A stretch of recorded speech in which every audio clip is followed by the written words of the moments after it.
Yeah, so I used to go to Alpha Beta when I was a kid, but those supermarkets are gone. Like there was Lucky and Thrifties. Thrifty, You had the ice Thrifties. cream. I remember Super that. Thrift. Super Thrift. Was Do it you know Super Super I Thrift? didn't know it was called Super Thrift. Back in '90s, I lived in Oklahoma, so we had a place called Super Thrift. I see. I worked in Oklahoma. Oh, did you? In Oklahoma City. What did you do there? I was a lobbyist there. Prior were to the Oklahoma lobbyist City there. bombing? No, After? it was education related, but this Oh, was okay, years wow. ago. But Oklahoma, there's a lot of Vietnamese community in Oklahoma City. There's like a little. there little are, Saigon. there are. Oh, But didn't you Oh, live wow. there? I lived in Oklahoma. Yeah, pretty much my '90s. We are all the recording, way, right? Yeah. And then Are when we? did you leave Oklahoma? 2002. I came to Los Angeles Oh, that I year see. because I graduated Oh, college because I went back and forth. Koreans have to do military service. 2 years and so 2 you. months. So after I finished that, I came back, finished my college. Got my undergrad degree and came over And then here. you met your wife in Oklahoma. Yes. How did you know that? You told me that. I think. Okay. All right. Well, cool. Anyway, we're back with another Episode. of KTOWN Social Club. Episode 9, you said? I think it this is season episode 9 2, now. Episode 4. This is or our third episode 3? this year Yeah, after this like a year. 2-year hiatus. So we're back. So, we're with 2 other Korean dudes. You're right. And Michael, you know them pretty well. Yes, congressional candidate David Kim, right? Yes. This is your third time, right? Yes. Uh-huh. Third And we time running. have Third time's a charm. third time's a charm. And we have John Yee here, who's running for the District 54 in the Assembly seat, right? Hello, hello. Good to see you all. Yeah. Thank you for having us. Great, great, Thanks for great, coming. great, great. Yeah. All right. You got. Yeah, David, Jimmy Gomez. You know, Wow, this is your right third into time. it. Yeah, Okay. I mean, when I That when is I- the person I'm when I running look against, At David, yes. do you know who I think about first? Jimmy Gomez. Automatically, because it seems like a 6-year battle almost. Okay, but for our viewers, Okay. who is Jimmy Gomez? Jimmy Gomez is the current congressman for Congressional District 34, right, including Koreatown, the entire Koreatown, right? Yes. And you say that he's an establishment puppet, He's an Right. establishment puppet. Yes. and you're the outsider. He You're the outsider. As an outsider, you just leave your phone on. I'm so sorry. Mine's Is that, on is that silent. one of your fundraisers? If, I you, am if it's a so fundraiser, sorry. we will let him. It's pick Jimmy his phone, Gomez. right? He I'm heard you. so sorry. Okay. So, what's your issue with Jimmy Gomez? There must be some kind of issues you have about him that you ran again against him. So Congressmember Jimmy Gomez is what we call one of those do the bare minimum and say the right stuff, but don't do anything. So he calls himself progressive, but he's really not. And you look at that by he's been in public office for more than a decade for this district, including Congress, state assembly. But if you look at the statistics of our district, whether it be with affordability, housing, poverty, the lifestyle here in CA34, it's just gone down, and it continues to go down. Yeah. And it's because politicians like him are afraid to take real action. And if you want me to give you an example, I Yes, can, we would love to hear the examples. Okay, so I we remember- want concrete evidence So why Jimmy Gomez, according to you, suck, right? Right. So We would I like to know. I remember meeting him, having a one-to-one meeting with him about, I would say, February, March 2021, I think, behind his building with his district director, myself, and my former campaign manager. And he told me, David, there's 4 different types of politicians in Congress. I don't remember what the first 2 were, but the later 2 I do remember. He said, there's one that's called a statesman, where you climb your way up the top, you do as the party says, you kiss ass to people, and then once you make it to the top, you have all the power and you can make change. And then there's the other type of Congress member, Representative Ocasio-Cortez, he used as an example, and said, you're a shouting prophet in the street and nobody listens to you and you don't get any change done, but you think you're the shit and you wave the flag and say you're gonna fight for this. And so I asked him, so Congressmember Gomez, what are you? And he said, I'm a statesman. And I He said that? yeah, and I said, but our people are suffering right now. We are Wow. the top 20 poorest congressional district in the country, the poorest congressional district in California. We don't have time for you to be climbing up the ladder and kissing ass. And he said, well, David, you don't know. In Congress, things work a certain way, and you have to work your way to the top. And so when you just kind of look at the way that he engaged himself and presented himself, that really shows it all. And so if you look at prior to this election cycle, when we almost beat him with 49% Yeah. in 2022, we only lost by 3,000 votes out of a total of 125,000.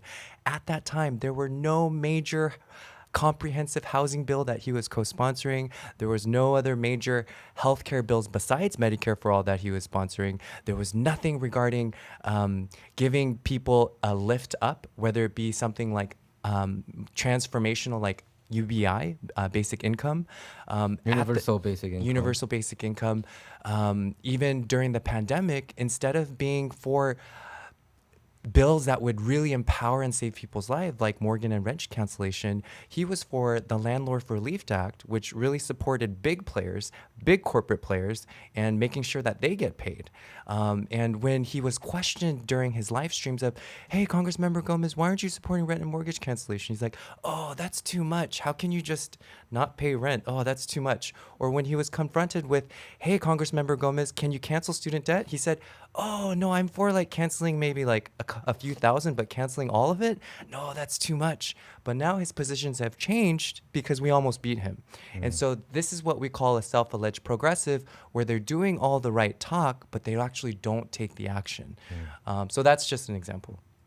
Now, when he says he's a statesman and you got to work your way to the top and then you get change done, so he's saying he's waiting until he gets to the top before he enacts any change. So if that's the case, does that also, like, what about Biden or any of these other people at the top? Supposedly progressive. Like how come they Democrat. haven't created change? Like, is that just an excuse? Like, what is that about? Right. So, for example, President Biden, one of the things he was really pushing in his campaign was healthcare for all, Medicare for all, really taking Senator Sanders' speaking points, or saying that he was going to cancel all the oil drilling permits, but he hasn't. There's been more oil drilling permits that were authorized under his administration than previous administrations. So they do the direct opposite just to get elected. So that is a great example. But at least I can say Jimmy Gomez is pretty honest. I was surprised and shocked to hear that he wants to be just a statesman rather than change. Because didn't he run as like a progressive, more of a progressive candidate back when he was squaring off against Robert Ahn? He did, because Robert Ahn was the quote unquote in the public eye, the more conservative candidate.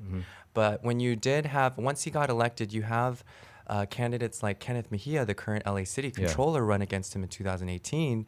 And that's where Kenneth really called him out and said, you're taking from student debt collectors' money, you're taking from private prisons, you're taking from all of these harmful associations and organizations, and you would think that he would stop doing that, but he continues to take special interest money and corporate money from organizations that are on the other side of the aisle. And I don't think even the second option was a good example too. AOC, do you consider her still to be progressive? Because in my eye, I don't see her that well, you know, like a progressive elected official anymore. Do you consider her to be very, you know, fighting for the right cause? There are. I think she's, in my view, I don't think, I think she's becoming more of an establishment figure at this point. And that is something that not just you have have that view, but a lot of other people do too. But I would say that she is more proactive. She is more vocal. She is more progressive than others. My favorite Congress member is Representative Cori Bush. She does not compromise. She stands her ground. She's the one who authored HRES, to the resolution to call for a permanent ceasefire. And of course, each of us have like your own favorite players in the NBA and whatnot, but Cori Bush is my favorite, somebody that I would aspire to work with once I get elected in Congress. But still, AOC is in the starting five. AOC is part of the squad, as what they say. What do you think of people who call them the fraud squad? The fraud squad. And in that respect, would you be going at that in the angle of they talk the talk but not walking the walk? Right. Okay. Well, I mean, They're states people, I guess, or I don't know. That, I mean, given that I haven't been elected to Congress yet, I mean, I do understand there's probably inner politics that they do need to play, whether it be with committees and positions of power and influence. But for the most part, I believe the squad has its name because through it all, through the ups and downs, the core members of the squad have been standing up and been vocal. So if you look at Representative Ilhan Omar or Representative Rashida Tlaib in that aspect. No, I see a lot of complaints against AOC regarding even Palestine-Israel issue. You saw people protesting against her, and because she wasn't that vocal. I don't think she's that vocal about it too. To be So- honest, I so- think she's changing. I mean, in my view, I think she's getting more closer and closer with the establishment. So- I wouldn't be surprised if she run for U.S. Senate seat one day. I'm not. I wouldn't be surprised either. But I do. I mean, I did see that video where they followed. Some protesters followed her to a movie theater, and they cornered her and said, Yes. "Call it a genocide! Call it a genocide!" And she said, "I already did. I already did." I already And effing then did, she said, stormed. right? Thanks for the details. Uh-huh. And then she stormed out. But I mean, I don't know what. I haven't had a surveillance camera on her the whole time to say whether or not she's really called it one or not. But I do understand that she does have a big Jewish constituency in her district. Not to say okay. that Okay. equates to being I think on the it- side of Zionists and whatnot. But I do understand that for each district, each constituency, I mean, there's different things involved. And so without knowing that, I wouldn't be able to really go into depth and commenting on her. No, That's okay. a, Okay. cool. Was she wearing her tax the rich dress at that? She did, yeah. She did. During the New York no, gala, when she was being right? harassed. Yes, yes. okay. Tax are rich. Oh, when she was being harassed, no, she no, wasn't wearing she it. wasn't. No. Okay. When she was being harassed, it was right out of the theaters, right? It was She right when she was watched, watching a movie. Yeah, what movie was she What was she watching? watching? I do not It know. was a very trendy Barbie? movie. I think. No. Oppenheimer? Was, Was it Barbie? Oppenheimer? I don't know. I It was think she- around I that. think- I Wag think the dog. Maybe I that's forgot. something somebody could write in the comments Yeah. for us. What movie Yeah, was she what watching? Was AOC watching? What do you think, John? You what always do bring up AOC every time I come here. You always bring up AOC. He loves AOC. Hello, John. Look, No, because I think David mentioned that Jimmy Gomez aspires. Yeah. You asked him a question whether he aspires to be a And I believe he figurehead had like equated me AOC. to be like AOC, right? And AOC, I think to me was already a divisive figure from the get-go. It's not like everybody loved her, right? The progressive movement, I think, the Young Turks viewers, they were a huge fan of her initially. But I think now they all left. I think Jimmy Dore doesn't have any hopes on AOC. I think even Zank, even Anna, they all gave up on her. So, yeah. She's John. very strong advocate for Green New Deal and other issues right now. But go ahead, Yeah, John. but I think Democrats, they all are now, no? Yeah. And I will give you a little tip on. Oh, okay. No, go ahead, John. Yeah. John. but I think this is the one of the follies of looking at people as our heroes. Look, once you get into office, you're gonna eventually get the stink of that office on you, right? Because you sit in office for 4 years, all of a sudden you become establishment because you've been there for 4 years. So I think this is a natural evolution of elected officials. The question is, how do we prevent it from happening? And that goes back to exactly what David is saying. Money, who are your supporters? Who are you backing? And can you make tough decisions without pissing off your stakeholders? So I think that is a bigger question versus is this person becoming too left or too right or going the center? Because people evolve, and I think one of the things about the American political system is I think we look at people as being Superman or heroes of ours, and I think there's no Superman coming for us. This is our job to make changes. I think candidates like David and I are not depending on our personalities as being saviors, but the movement we're creating. So what you'll see with us is we talk about policies. We refuse certain kinds of monies. And I think that is laying the groundwork for a more progressive, for a more honest kind of politician. And I think that's what we're pushing here. So, Both of you don't accept PAC money? No PAC? nope. Correct. No political And action. even Right, if I okay. wanted to, they wouldn't give us the PAC money because we're running up against the political machine here, the establishment. So that already immediately puts you two on. I mean, you two are already underdogs, but that makes it more of an underdog because PAC money, without PAC money, isn't it very difficult to do? Precisely. To spread your message. There's a pro to PACs too. That's what I'm saying. No, for our campaign, we raised $80,000. Our opponent raised $800,000. 10 times more. They even had independent expenditure spent during the primaries. But we got 35% of the vote. They got 45% of the vote. So clearly money can't buy elections. I think that's what is clear. But still, we are at a disadvantage. And that's why it's important for us to engage our community, the Korean American community, right, to make sure we have all the support we can get to win these elections. Do you both have like a breakdown of how many Korean Americans came out to vote for you two? There's a political data that. Do you want to reveal it, or you don't? Are you hesitant to? Well, in terms of it's I mean, John can correct me if I'm wrong, but it's not possible to see how many Koreans voted for you, but you can see how many Koreans turned out to vote. Okay. Yeah, exactly. And you would automatically assume they would vote for you since you have the last name Well, Kim and you have the last name hopefully. Yi. Well, in Okay, my I'm case, just in my case, this past primary, I believe probably at least 2/3, 3/4 voted for us, perhaps, and then the other 1/3 or 1/4 voted for the Republican Korean candidate. Oh, okay, you're right. but who there lost? was another Korean CL. American candidate. CL. Yes. yeah, We don't yeah. need to say his name, but we got double the number of votes that he did, so he had no chance. Yet he went around Koreatown taking money from 할머니 할아버지's, having pastors even hold You know, services to donate money. We to covered him. that on here. You know that. Oh, Did you We check talked it? about. He Yeah. did a whole report on that nice. on that guy. Oh, I we see. can't say his name. Okay. Yeah, okay, but- I mean, it's, and he yeah. never registered with FEC that he raised all that money Exactly. either. That so. that You raised talked to red him. You flags. called him, and what did he I say? That's did, a- and that's he corruption said he right was there. about he's about to start his fundraising, which was ridiculous because it was only 2 weeks out of primary. Yeah. So you start your fundraising 2 weeks right before the election. That doesn't make sense. So I felt like he was just doing this for his upcoming business or venture. You know, but- I don't. I mean, I never seen any. I've been covering politics for like almost 20 years. I've never seen anything like that. You know, No. to not put your name on the FEC. Yeah, the guy's really odd. We checked out his Facebook, and there was a video of him in Busan, Korea, giving a speech in English about Trump.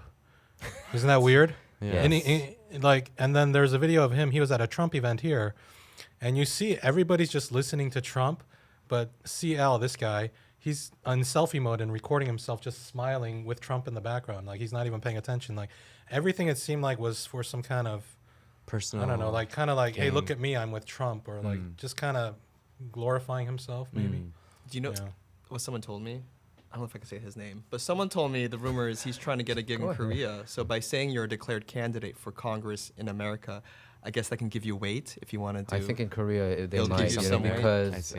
Korea would they wouldn't know the specifics Yeah. like us, you know, the details Right, about it. Oh, yeah. he's a congressional candidate Yeah. who supported Trump. Trump is president, you know.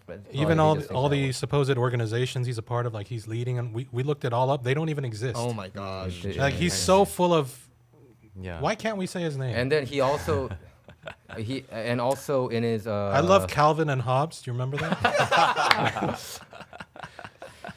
Anyway, Yeah, even the business card that he had, it said, you know, he's the first ever Korean American congressional candidate. Yeah. And what does that make you? Yeah. And you know, how about Young Kim and Michelle Steele? It's like he was Yeah. the first, so that Yeah. that right off the bat was wrong. And Yeah. and I pointed that out to the campaign manager. This is ridiculous, and she had nothing to say. You I know. see. She just kept saying, you know, all we need to do is remember that there's a Korean candidate, and Koreans should come out and vote. That's what they so, said. But yeah, in November when people, I don't know about this stuff. Is he going to be on there? Like, No. He's So not. He can't. how it He works can't. here in California, Top it's a top 2 primary state, and that also applies to John's race as well. For city council here in LA, if you go over 50% in the primary, you make it. But for state and congressional district seats, it's a top 2. So top 2 from the primary advance to the general election. So it'll just be Congressman Gomez and then myself. It's a jungle primary. and then right? for you, Different is from it just different you states, and right? your? Yep, me and my. So for my primary, there were 3 candidates. Okay. So now we're going to the general with 2 candidates. You and Mark Me and Mark, Gonzalez. exactly. Mark Gonzalez. Yep. Okay. And what's his deal? What?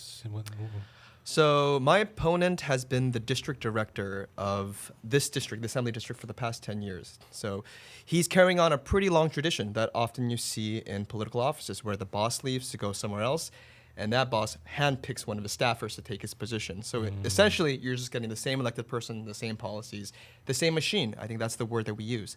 This is how the political machine works. And so for outsiders like us to come in to break into that, it is incredibly difficult because all the mechanics of that machine is geared in their favor. So my opponent has been the district director for 10 years. He moved into the district, I think, a month before he announced So he he's a was running. carpetbagger? Yeah, he's not even in the district. He never lived in the He's a district. carpetbagger. So he moved into the district a month before he announced he was running. And on top of that, he is not speaking. If you look at his campaign in the primary, it would be hard to find out what his message for the district was. What is his vision for the district? There's nothing. So the way he runs his campaign is his textbook approach. You raise almost hundreds of thousands of dollars, and you blanket the district with those mailers you find in your mailbox. Like Right. you get tons of them during election season. So he did a lot of that. He did 6 and 7 of them. We didn't do a single one. And those cost hundreds of thousands I of know. dollars. And that is a strategy. It's impersonal, not rooted in policy, and a lack of vision. And for me, that is the last thing this district needs. We are losing more and more of our seniors. Housing is unaffordable. We breathe the worst air in the nation.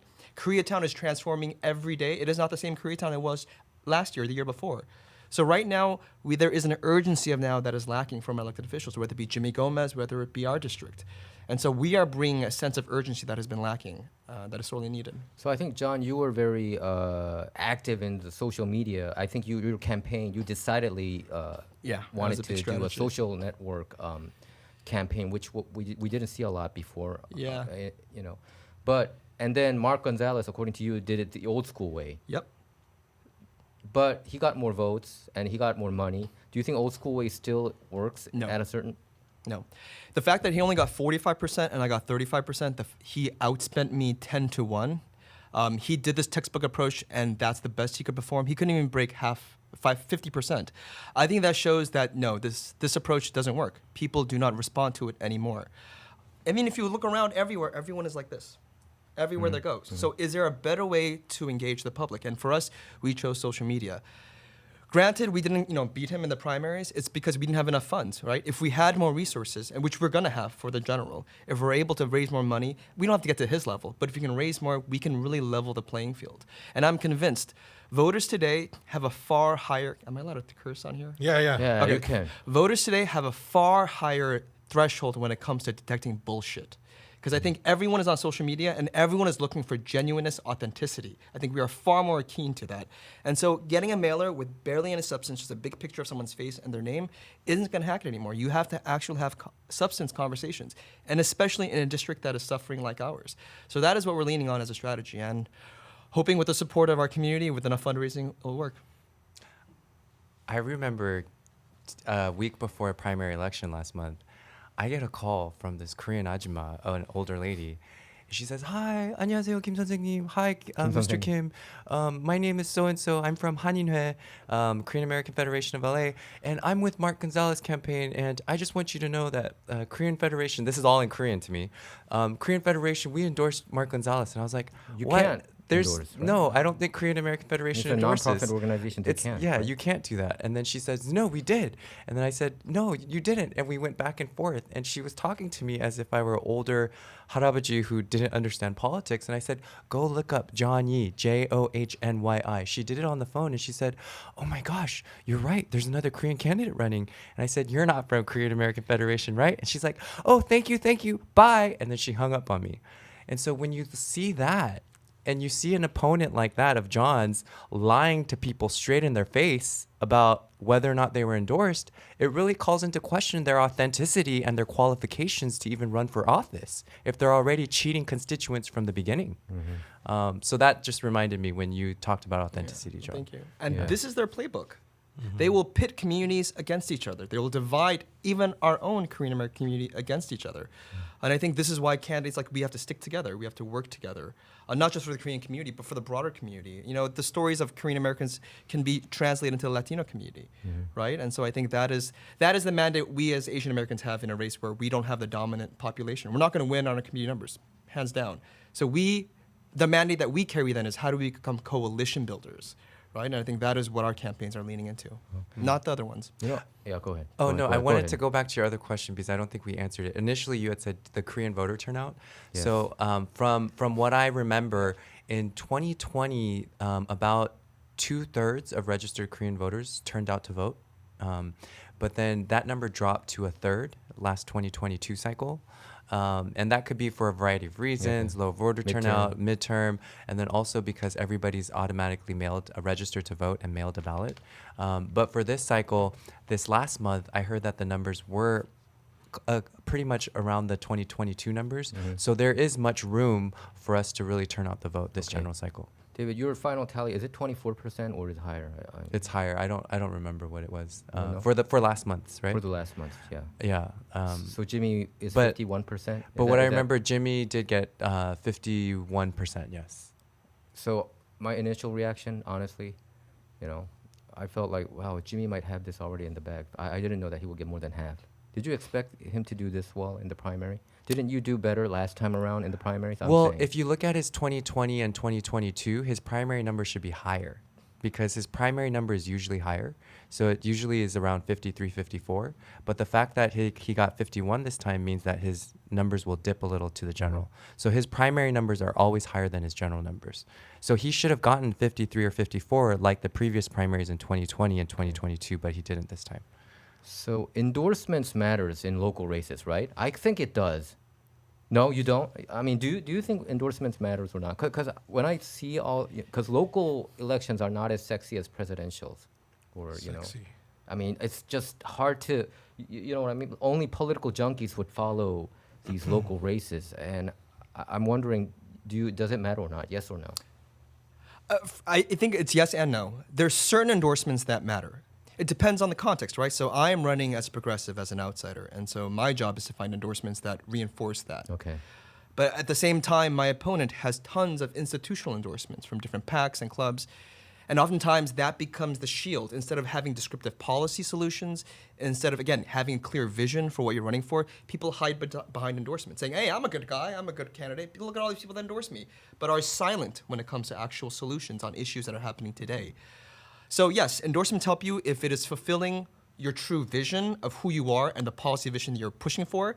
But at the same time, endorsements cannot be used for the opposite end, to shield you from being able to talk about policy issues and solutions. So it's a give and take, and depends on the candidate. But it goes back to what we were saying earlier, the character of that candidate. And a candidate with a good character is able to have a clear vision and endorsements to support it. A person that does not have a good character is one who hides behind endorsements, and that is my opponent. Have you been endorsed by any Korean American organizations? Yes, the Korean American Democratic Committee has endorsed me. KTSC. KTSC has endorsed me. Irvine Mayor, soon-to-be Mayor Tammy Kim has endorsed me. Yeah. I've also gotten endorsements of State Senator Dave Min. So Dave those Min. are Oh. some. Okay. Congressional Yeah. candidate. Yeah. Oh, congressional. Yes, congressional candidate. Yes. It didn't appear on the I just. yeah. Many people thought that he was done. You know, when that first came out, No, say wait. it, right? Okay, yeah. when the DUI incident came out, you know, I mean, to be honest with you, I talked with even some people who is deeply rooted in his office and campaign, and they even told me, I think it's done. But actually, I think he has a good chance, right? He came out. He apologized. Acknowledged it. And so. Okay, so you're saying yes and no. I mean, it matters if you get endorsements like the KADC and these progressive nonprofit organizations who's not tilted towards the establishment, Yes. right? You too, right? I mean, I would agree it's yes and no. I think the endorsements really matter if they are known to be a credible organization from the start. An organization or an official that stands for their values despite what the establishment might say. And so we have, the endorsement of LAUSD School Board member Jackie Goldberg, Fatima Iqbal, who's the president of the California Democratic Progressive Caucus, LA City Controller, and so all of these endorsements, though, they're significant to those who are looking for that challenger to the establishment, because if you're not getting those initial endorsements from those key figures, then you might want to consider why you're not getting those endorsements if your campaign is professing to be of those progressive values. So to that extent, endorsements do matter. But I mean, for the most part, we're not going to get candidates like John and myself won't get institutional endorsements. So for example, in Congress, I'm so sorry, Andy Hung, but Congressmember Andy Kim, You mean who's The guy who was one cleaning. who's You mean running who's running for the U.S. who's Senate? running for Senate. Yes. So back in 2022, Jimmy was just so proud he had gotten Congressmember Andy Kim's endorsement. Right, Andy Kim he endorsed him, right? And he blasted that all over to the Korean community, sent that in a text blast, put that in a newspaper, put that on digital ads.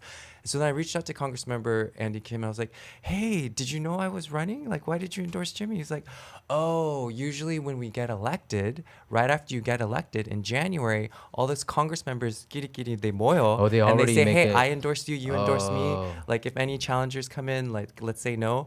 And so, and Congressmember Andy Kim had said, oh, I had endorsement not knowing that you were running. And so he said, come back to me next time. And so then I did come back to him next time, but Nothing. nothing. I don't hear anything. Nada? So it's, I think it's, but I'm not putting that against him though. That's how the party plays. That's how you need to get climb your way up to the top, get loyalty in He's a that statesman. respect. Andy Kim is a statesman. I'm not saying that, but I do he's see gonna that be interplay our- of politics playing in Congress, and so on top of that, I believe Marilyn Strickland also followed suit and did the same as well. Yeah. Marilyn Strickland, your She- buddy. The I half believe- Korean. I believe, yes, the representative from Tacoma, Washington, where I used to live when I was little, she endorsed Jimmy last cycle as well, which I'm boggled about and confused. You guys are all in the same documentary too. Yeah. Like, wow. So they all line up, you know. I think, okay, so But I mean, that's how. So the one thing I wanted to give you the inside tip was I heard the other day that once you get elected and you get into Congress, the Democratic Party, I don't know if I could say this, the Go ahead. Democratic Party sits you all down and says, what issues are you passionate about? What issues are you passionate about? Okay, we're going to make you the Green New Deal person. Okay, we're going to make you the healthcare for all person. We're going to make you the criminal justice person. And they distribute your bills to you. And then if you go into somebody else's territory, they're like, no, stay in your lane. You have to be over here. So that sort of interplay of politics is going on in the Democratic Party. And so the reason why they're so anxious about challengers like us is when we go in there and we say, no, we don't want to follow this rule and this play of politics that has been going on, that's detrimental to them. They won't have order and stability anymore. So that's why they're afraid of challengers coming in to have the potential of disrupting the system inside. And so that's why I know you had mentioned Representative Ocasio-Cortez in the beginning and whatnot, but Yeah. we don't see this interplay of politics going on. And so whether or not we know the specifics of it and whether or not it's justifiable or not, what I do know is we need to build that critical mass, whether it be in state assembly or Congress, so that none of these challenger candidates, people that are truly running from the community, can also be backed up once they get elected. So. yeah. So a lot of Korean Americans seem to be conservative, and they don't like Democrats or something. At least based on comments that we see on YouTube, on our videos. How are you going to try to get the Their votes from the votes. conservative Koreans, Americans, especially if you're talking about which essentially seems like kind of a fake show that the Democratic Party is getting their people involved in or something? How can you win them over? So I actually challenge that notion. I mean, when it comes to conservative Koreans, I think it's a common perception that we have. But actually, I think if you have a conversation, especially with the first-gen Koreans, I think you will find that a lot of the values they have actually are shared with the Democratic Party, generally with liberal policies. So stronger social safety net. I think there's any country that has a strong social safety net compared to the U.S. We could go back to Korea and we'll see it. Strong public transit systems, reliance on public spaces, right? Korea, you go to Seoul, Korea, you see amazing parks, subways. And here we have the complete opposite. The idea of community coming in together and sharing resources and distributing those resources. That's a very democratic left idea. And I think all these values are shared within Korean communities. I think I will admit there's been a challenge with the Democratic Party in engaging Koreans authentically. I will give you that. And I think part of our candidacy is moving the Democratic Party to become better at engaging our communities, with our small businesses, with our cultural linguistic needs.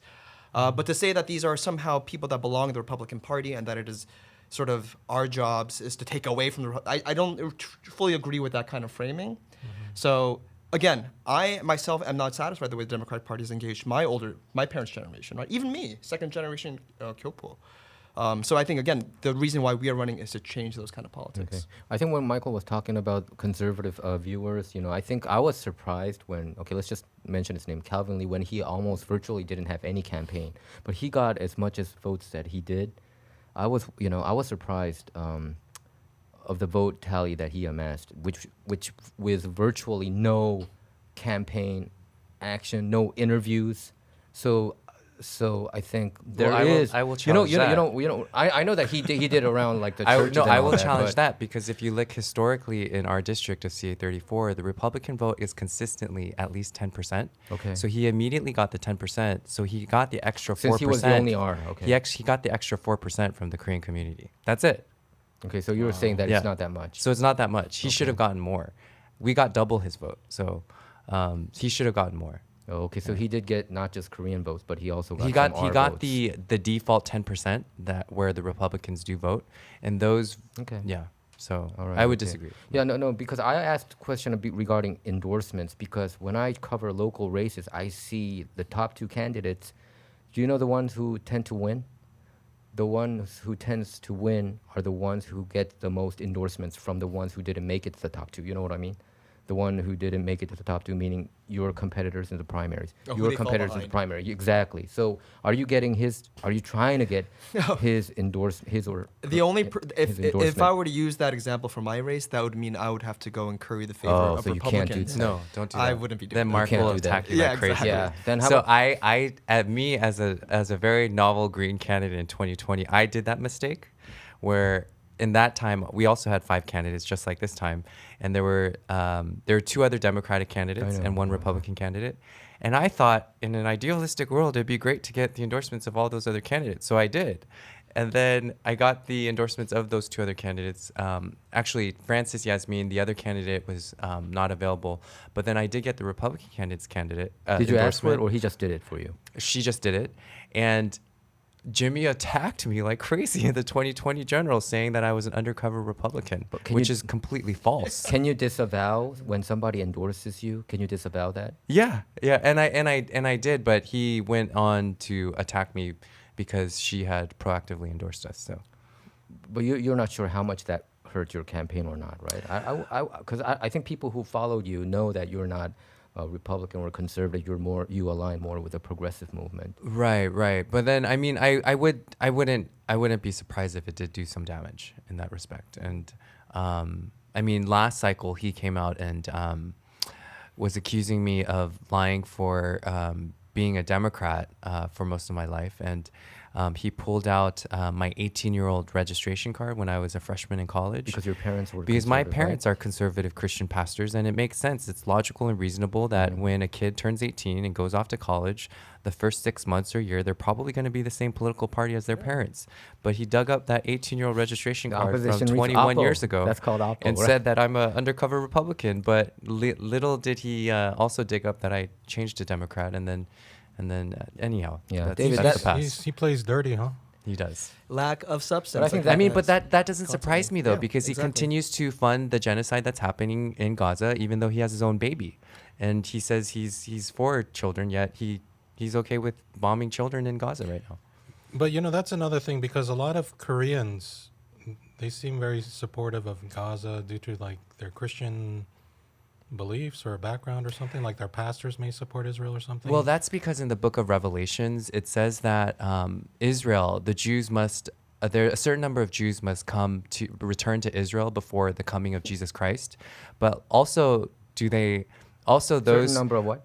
a certain number of Jews have to come back to Israel in order for the Jesus to come back to the earth. Is there The is second that- is coming there of that Jesus part Christ? in the It's in Revelation? Revelations. I But don't remember that part, but- if you read deeper though, also is what is said is that a third of those Jews have to die and they're killed. But yet a lot of these Jews and people who are pro-Zionists are like, yeah, Christians are for us, but yet they don't realize that Christians are also for a third of you dying too, according to their prophecy Okay. in the book of Revelations. And so for Christians to side with Israel, it's a self-fulfillment thing because it has to do with their own self-fulfillment and justification of their own religion. So I think we're talking about end time prophecy. On the end time prophecy, I think so in churches, even on YouTube's, I don't hear a lot of pastors like supporting like Israel attacking like Gaza or Palestine openly. They should finish their task.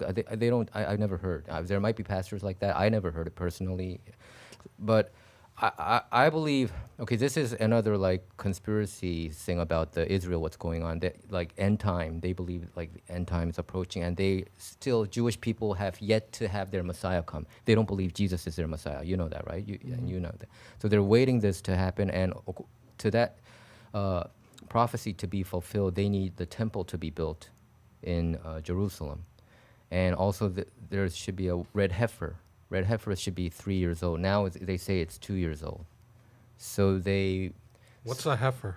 Is it a cow? cow. Oh. Yeah, cow, like a baby cow. Yeah. So when this heifer hits 3 years old, you sacrifice this heifer in front of the temple. So some are saying that Israel is just keep on this attack mode because there's already a heifer that's already 2 years old, a spotless heifer.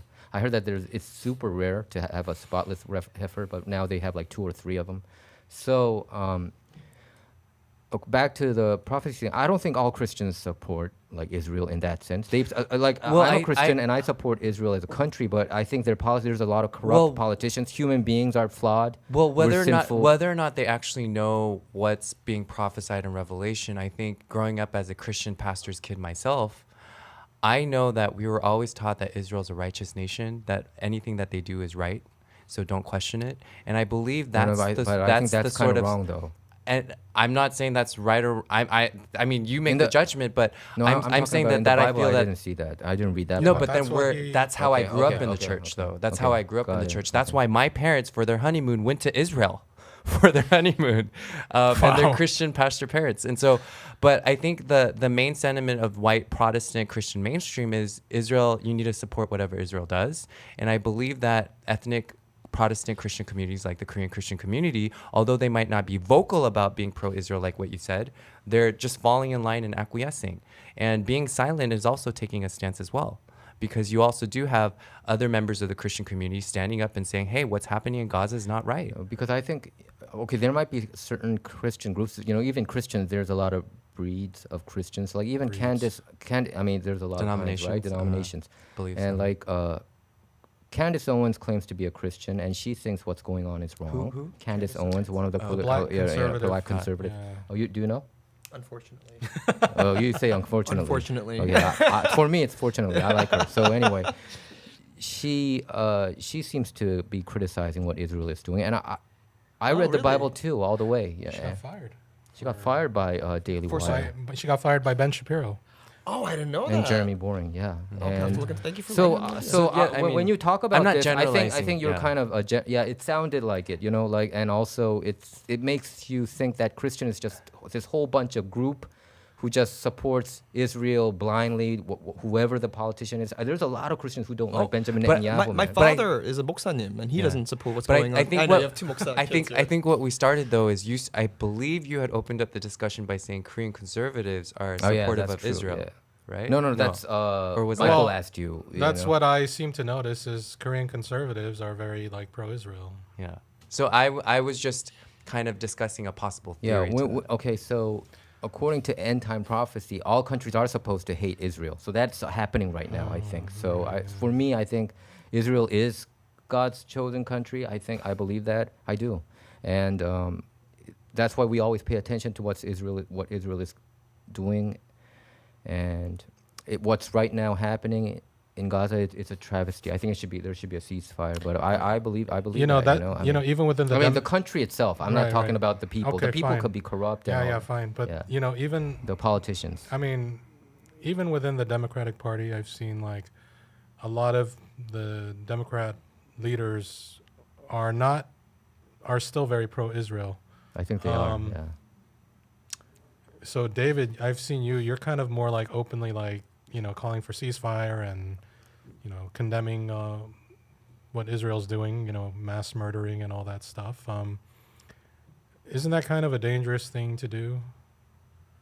Yeah, I mean, I've had people tell me, David, don't you really want to win? Shouldn't you stay quiet on these issues and just act like you're in the middle line? But I mean, what we do now really, how you do anything really shows how you do everything. And I think that for us to be running this race really calls into question, are we going to take that stance now? Even though you might get word for it. But I believe the stance that we're taking is the right stance. We're on the right side of history right now to be taking that. And it's sad that even after those relief workers were killed in the airstrikes recently, Yeah, they did. Yeah. you're right. yet Congress members like Congressmember Gomez, they're not signing a bill to halt military aid to Israel, given that those strikes were deliberate. They weren't mistaken tragedies like Representative Richie Torres might say from New York. They weren't mistaken tragedies. They were planned. And let's be really honest here. The reason they're hesitant to call for a ceasefire is not because they don't believe in it. It's because it's politically infeasible for them. And so again, I think that talks to their character. And so it's yeah. So I mean, I think that this should be very clear about that. It is politics. But they're Biden playing is with. publicly saying, don't attack anymore, right? Biden is. I mean, you can say that publicly, but you're still giving them money, right? We're still sending millions of dollars. In Yeah, he's weapons. like, here's a bunch of shit, but don't do anything. use it. Here's more. so But the fact that we don't have a political system where we can have that discussion, be able to come out with a resolution, and this isn't just D.C. This impacts state politics. If you'll actually notice, California elected officials, Democrats, came out in support of ceasefire. Finally, when they saw winds changing in D.C., that's when a lot of our statewide leaders felt comfortable saying ceasefire. When the okay. grassroots, So you have to wait. You have to exactly. You have to wait. But again, in that pecking order, everyone knows that this is a horrendous crime. We shouldn't be sending money, but it is politically infeasible, difficult for them to say otherwise.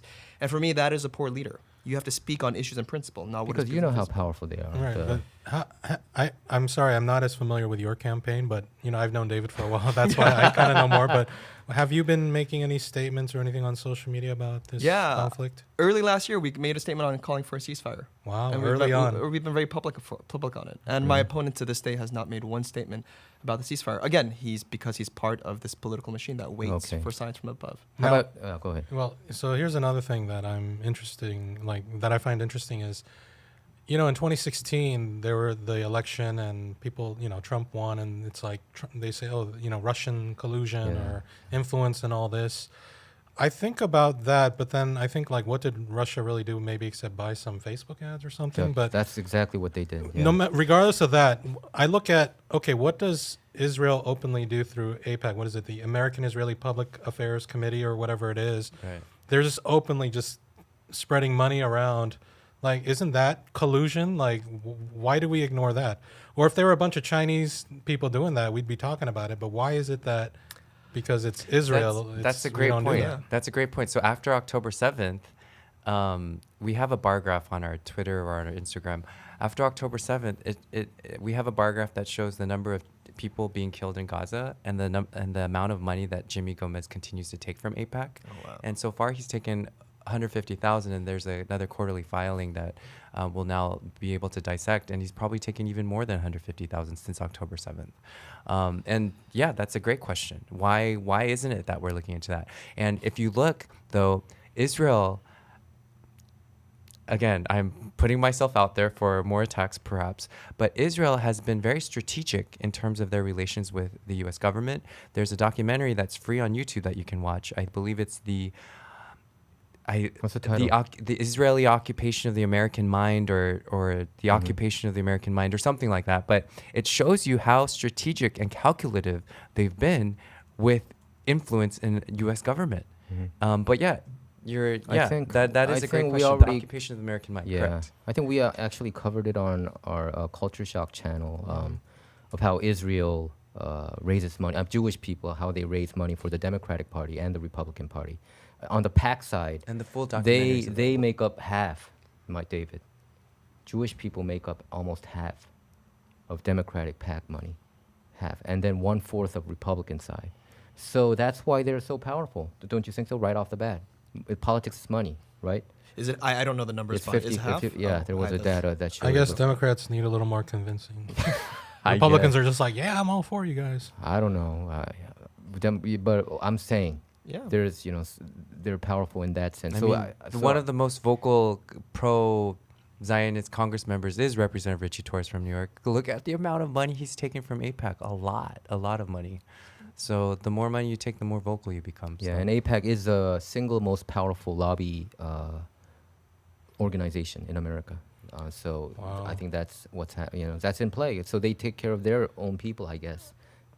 Probably Yeah. we should do that to Korea, I guess. Koreans should do. We should stick together and do something like that too. I Yeah. mean, because yeah. they're doing it to Israel. A lot of favors, right? But I do wonder, you guys are Korean American Democrats. I mean, does the party label really matter? There's Republican Korean Americans like Young Kim and Michelle Steele. What's it in Park? Michelle Park. Michelle Steele Park. Um, Michelle Park Steele. Sorry. Is there camaraderie between y'all, or do you guys see each other as enemy? How does that work? Or is it Korean first, party second, or party first and? For me, that question is always context. Well, regarding Michelle Park Steele and Young Kim, and they're in another county, so it feels like a So you don't need different to world see altogether. them that There's much. no need. But again, I also understand they're leaders within the Korean American community, so I can't take that away from them. Yeah, I mean, as for like party labels, let's just be honest here. If you want to run for office and have a chance to win here in LA, you have to be a Democrat. It's just a Democrat-run That's true. city. Yeah. Kenneth Mejia ran as Green Party, I think. Was it Yes, Independent? Right. Green he Party. did. He did. And then he finally became a Democrat. But that's the problem, right? The fact that we have to kiss the ring of a party to be able to play, not in know. party politics, but in public office. It's a And I think one-party system. It's here. a one-party system. And when you have a one-party system, then what is the difference? What does the D actually mean? It means nothing. Yes. And so I think Right. candidates like ours are trying to define that D more specifically for the public. What does it actually mean, and put actually policy behind it? Do you think it is a good way to go about A you know one-party to system? have No. a Democratic Party, or do you think there should be another separate party? Since Republican Party are almost non-existent, I would say almost in city of Los Angeles. Would you kind of I think so. there should be like some kind of like I wouldn't say necessarily Green Party, but some kind of different party. If there is any state where we can Yeah. get like a So I viable agree. third party, first of all, I think one-party system, Democrat, Republican, whatever it is bad for any governance. I think All it's power, bad. ultimate I think power it's really Accountability, bad. no. Yeah, corrupts ultimately, I think right? it does, and we see it through City Hall corruption. Oh yeah, totally, exactly. Yeah, because it's a unit party. I mean, it's one single party dominated the whole city council. So Exactly. And so I think what we need to move towards, if there's any place where state where we can have a real third party viability, it might be a place like California where we've had so much of one party rule that now you have progressives like us coming up and saying, hey, why can't we have a voice in the system? And I think maybe that is going to be fertile ground for maybe a third party. I don't know, but So who are the righteous politicians, elected officials, like Nithya Raman, or I mean, I want to know who are the politicians that you guys like here in Los Angeles, the local county, citywide. My favorite is Councilmember Eunices Hernandez. Eunices Hernandez. Yeah. I mean, Okay. we overlap districts. She endorsed us last cycle. And she is the one vocal city council member about what's going on in Gaza. And she would definitely author a bill, but she needs the support of one other city council member to do that, because you need 2 city council members to Wow. submit a bill. Nithya won't. I'm not saying anything. I'm just saying all I know is I know that council member Eunices Hernandez would author a bill any day right now, but we need more pressure on our city council members to join her in authoring that bill. Wow, if Nithya won't do it, then who else is there? John Lee. John Lee wouldn't How about do that John at Lee? all. John Lee But wouldn't if do that. those who do want our city council to take a position on Gaza, definitely contact your city council member. I think perhaps the most potential to be a second signing member would probably be Council Member Hugo Martinez, if people can get to his office. But Eunice, she's also controversial at the same time, being a isn't she a abolitionist? I mean, she doesn't believe in police protection. She's an abolitionist. Yeah, right. Yes. You don't have any issues with that? The Korean community kind of didn't like that message from her. I mean, I want to know you. And I think there wasn't a real opportunity for the Korean community to sit down with her and talking about that more and what that entails, and looking at it from a more holistic perspective of where she's coming from and the work that she's done. Because years ago there has been some talks like LAPD, if they're when the defund the police movement was happening, the first police station that they would remove was the Olympic station. Olympic station was mentioned. It was in the reports, report. So that came out.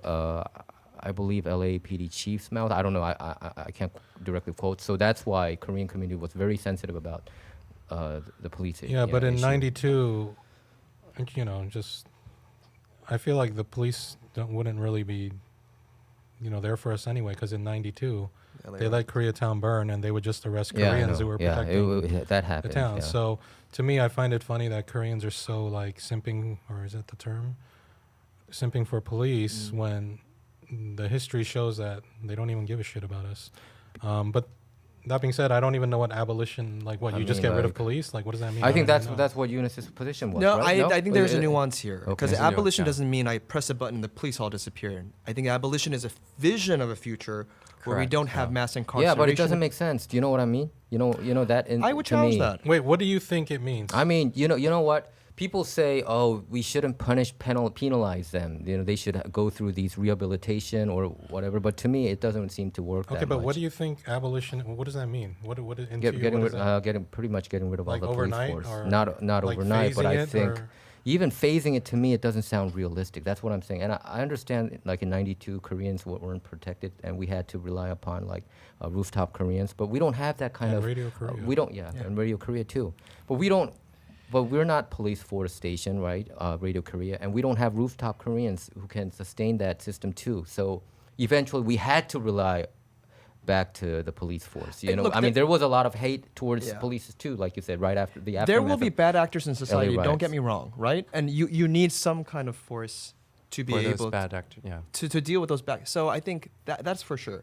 But I think there still needs to be an acknowledgement that we have an incarceration system that people get stuck and caught up into. That is not all their fault. It is a product of the schooling system, the healthcare system, society. And the idea of abolition is how do we look into those things, unpack it so we don't have this mass incarceration where a police force isn't always the first force that comes when there's trouble. So I think it's a movement to that kind of world. No, because when we see smash and grab and all the crime rate going up, it's like it's not the right time to call for that. I mean, ideologically, I think that would be wonderful. Did you look at you LAPD's know? budget on that actually? Because when LAPD asked City Council to re-up their Yeah, budget, actually, you're right. they Yeah, put no I know. money on theft. They put it on the helicopters, all this fancy, expensive equipment, I mean, the but they budget- did not raise any budget when it came to anti-theft. And that is, of all the crime rates are dropping in all areas except for Mic theft. drop. I'm sorry, am I too close? Oh no! No, no, no, I said it's mic like- drop. No, no, no. Oh, sorry. I didn't know. I didn't know Bam. about the budget. Budget was just went When to you the look at the numbers. helicopters and all that. And so where's the money then to actually? Because when I For do canvassing in surveillance. Koreatown, No, what I understand is there's a blowback was huge. That LA City Council, they claimed that they cut the police budget, but they actually didn't. No, not at all. Did Yeah, they so- raise it? They bloated it, yeah, that's exactly Yeah, what so- I'm saying. So realistically, I think to me, common sense, kicked in, and they just decided not to because the people didn't want that to happen. Yeah. I mean, if we cut police budget and the crime rate drops down and smash and grab doesn't happen, ideally that would be great. But Yeah. that didn't happen. Exactly. That's what I'm saying. So who are you gonna call when something happens? Cops are the only one, right? I mean, who are you gonna call? I mean, I'm just saying. Ghostbusters. No. So Ghostbusters, ideally, if you're in a movie, I'm just saying, I hope what you're saying is true. I hope that you Is know. this you cut the propaganda? Police, if you bring down police, I mean, cut their budget. But actually, the members have been going down. It's in the 9,000s now, 800. It's dropping. It has been dropping, and I think that's one of the reasons why we see a lot of crimes. Is too. it I true mean, like that's 1 out of 3 or 4 cops is a wife beater? Is that true? I heard that. 1 out of Have 3? you heard about this? I haven't seen that meme now. I'm not saying all of them are good. We even at Culture Shock we covered like No, some okay, heinous fine, people fine. too. I kind of see the both sides. Is like people are like, we have all these like crimes going on, and like we don't have enough police. Like, how dare you call for defunding when we have all these problems, and we need to get rid of all these criminals. And on the other hand, I also see like, it's not like people are just born criminals. There's like the conditions. I mean, and I know, I see everything. that. So Yeah. just to give you kind of an equivalent, so my day job right now, I'm what you call a dependency attorney for parents in children's court. So AKA not quite a public defender, but similarly like a public defender for parents.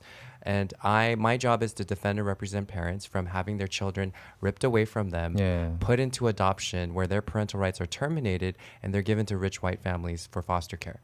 And this system of CPS, Child Protective Services, is happening in every city and county of the country, where every city and county of the country are incentivized by the federal government with more tax dollars if they do take a child from a family, sever the parental rights, and put them for adoption. A county gets more money for doing that instead of putting the children back and giving the parents resources, because if they do that, although it empowers the family and empowers these vulnerable parents, they get less tax money from the government. So they're incentivized to take these children away and put them out. Now, they're spending billions and billions on the CPS system nationally. If you were to give those billions to families, these families wouldn't even be in those positions that they are in.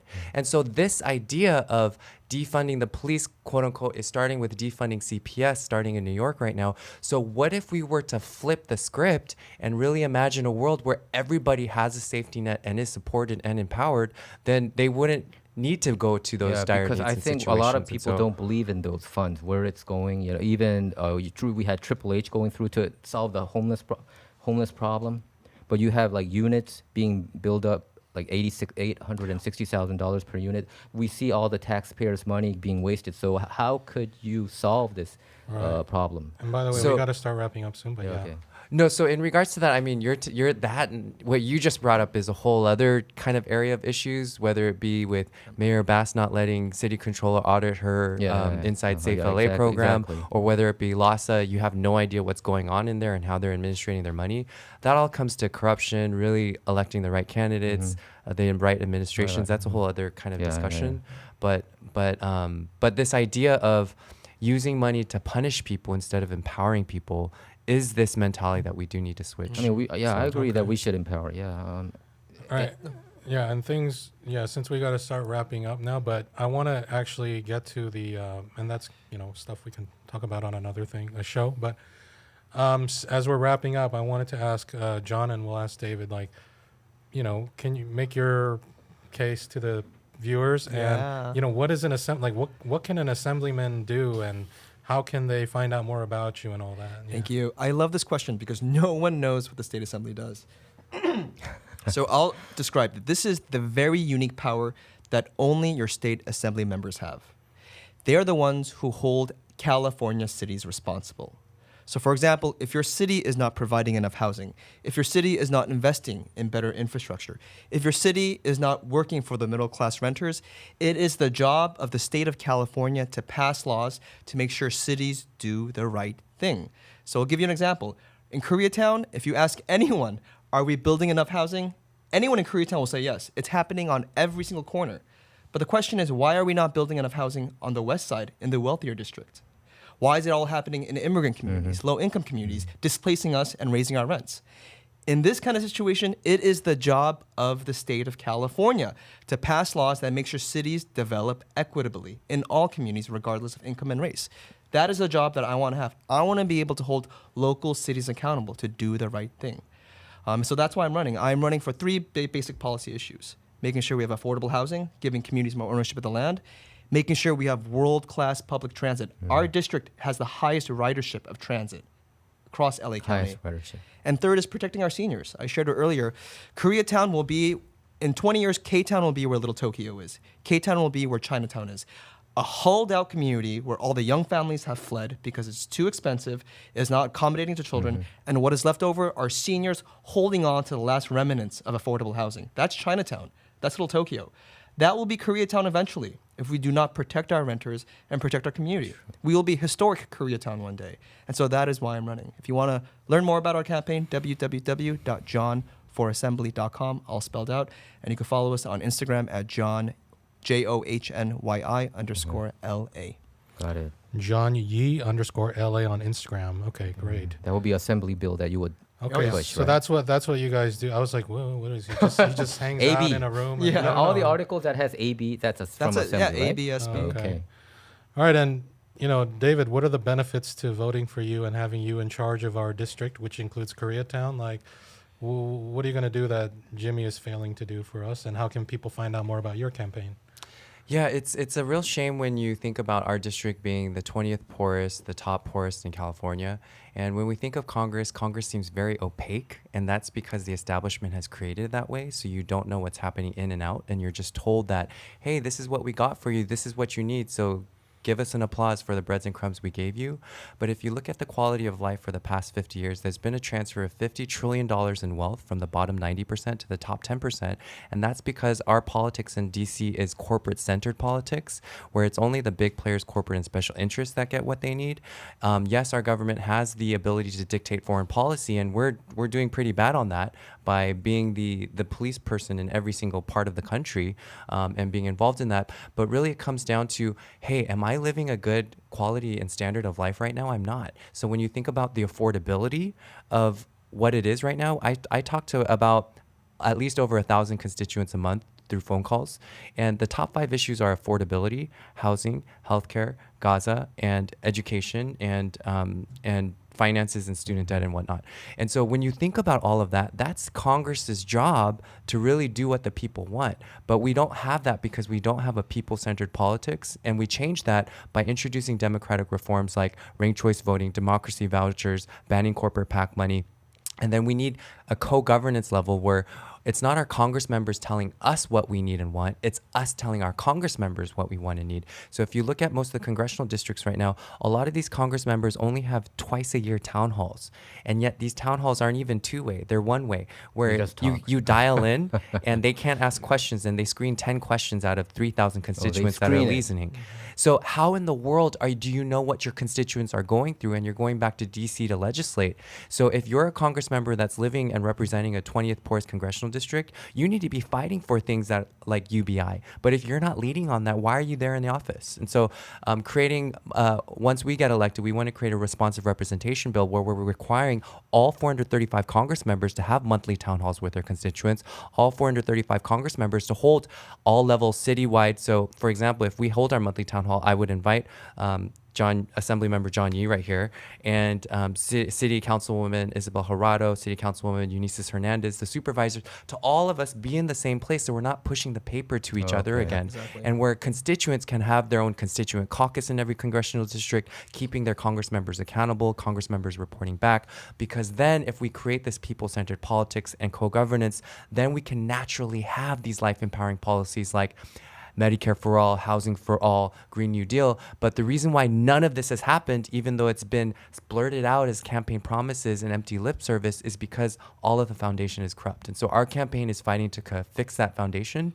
And so if you check out our website, we kind of line out more on how we want to fix that and really bring in that change in Congress. What's your website? DavidKim4CA.com. David Kim for for California, CA CA.com. Okay. Correct. Gov, right? .com. .com. .com. Yes. .com. Not gov okay, yet. Not in .com. the government. Okay, Not yeah, yet, not okay, yet. We're not not in yet, the but one government. day. Yes. Okay. All right. Well, thanks. By the way, what's your favorite Korean food? Oh, galbitang. Galbitang. Yeah, I Galbitang. love galbitang. I know it's not yours, but what's yours? Man, that's hard. 닭도리탕. Oh, you Wow. like 닭도리탕. Yeah. Like the place we went last time, the Yes. Chunwon. Exactly. That's why it was a special lunch. 전원 식당? Yeah, they reopened on 3rd where they. Oh, did they? Chunwon Tak, now it's Oh, called, okay. yeah. 전원각. Okay. 닭. 전원닭. Yeah. And it's good. It's really good. Yeah, we ate lunch there. 닭도리탕. What are y'all's favorite? Kimchi Classic. I would say 된장찌개. They give you that for free or service when you're at I mean, I was- restaurants. We're the Tangs and they're the I know. Chigas. Oh wait, but you're a Tang guy. And I'm a Oh, Tang guy. all right. Yeah, we're the Tangs Tangs and and Chigas. Chigas. Chigas. Over here. All right, Maybe cool. some chapchare. Yeah. We like stews and soups and yeah. Oh, yeah, exactly. Yeah, with we the do. bowl of rice. Oh, it's great. Koreans, yeah, we have the best. I mean, we're good at soups. A Nation That's of all I Broth say. on Netflix, right? Yes. Apparently. Oh Was my that- God, I've seen that. Yeah, The they Nation have one of at what? jjajangmyeon too. Oh, with, jjajangmyeon. Oh, Yeah. can I do a quick plug? Yeah, go ahead. There's this They're new staring at us from there's outside. there's this new Korean restaurant that Yeah. opened up in the valley in Yeah. Northridge. It's called Jinguk. They have the best 돼지국밥 I've tasted in all of LA. 진국. Don't Not they It's Jinseol. in have Northridge. That's No, Jinseol. it's not part of Jinseolgukbap. Oh, it's it's called different. Jinguk. Jinguk. It's Okay. its own Korean restaurant. It just opened. Please try the 돼지국밥 Where is there. that at? In Northridge. Northridge. Okay. Will this make the final cut to this Yeah. conversation? Oh, good. It's a, 'Cause I love this it's kind a of stuff. free advertisement. I'm Yeah. gonna turn all this into TikToks, by the way. Because I want you all to sound more relatable, like we had this like intense conversation about. 갈비탕, 닭도리탕. 닭도리탕, I'll just choose miso. 된장찌개. You like miso soup. I like. And my kimchi favorite soup. bakery, Coin de Rue. Oh, Hands down, the Coin de best Rue. It's pandemic really good. gift that It's really Koreatown good. got was What was Coin it? de Rue. It's Oh, The is it- spanchip. It's on Uh-huh. Western. Yeah, Oh my God, Unlike they're first. croquettes. I know. Is it Yeah. that good? It's really good. Yeah. It, I no, the always one drive on past- south of Western is better. Not Oh, the one near north. the El Cholo. Yeah, that one's Yeah. better. For some reason, they're different, but Oh, okay. they're croquette Okay, and they there's have two of them. Oh. and they're the flat croissant. Daniel. Anyways, it's, Okay. yeah. Okay, cool. All right. Okay. So I think we should wrap it up. Yeah, but hey, what's your favorite bakery? 'Cause they're- I don't go to okay, bakery to alright. be honest with you, but I think what was that? Paris baguette is. I don't know, that's man. McDonald's. Okay, that McDonald's. I Yeah. just picked Okay. one. They're striking know? there in Korea, I think. But yeah. That's Right. right. Someone got killed Yeah. at a party baguette.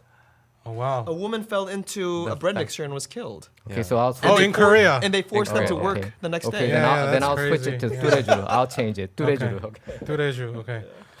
All right, guys. Thanks for coming on. I hope Okay. I Thank hope you. you guys will Thank come you. on. Thank you There's so much. there's still what 6-7 months or something. So Yeah, now it's crunch time. hope you guys will right? I come mean, back still- again yeah. and we'll talk more. And hopefully Grace can come next time. Grace, you, and we'll have a jolly old time. Thank you. Thank you. Because I don't know what Grace's favorite food is and her favorite bakery and all that. Anyway.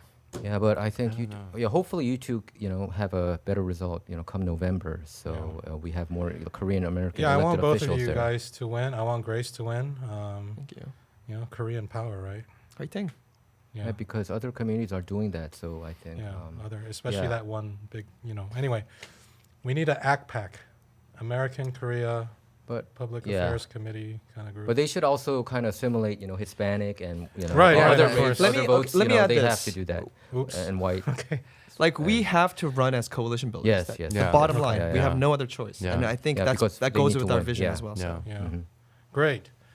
Thanks to everyone okay. for coming in. Hey, can we get the full shot? All right.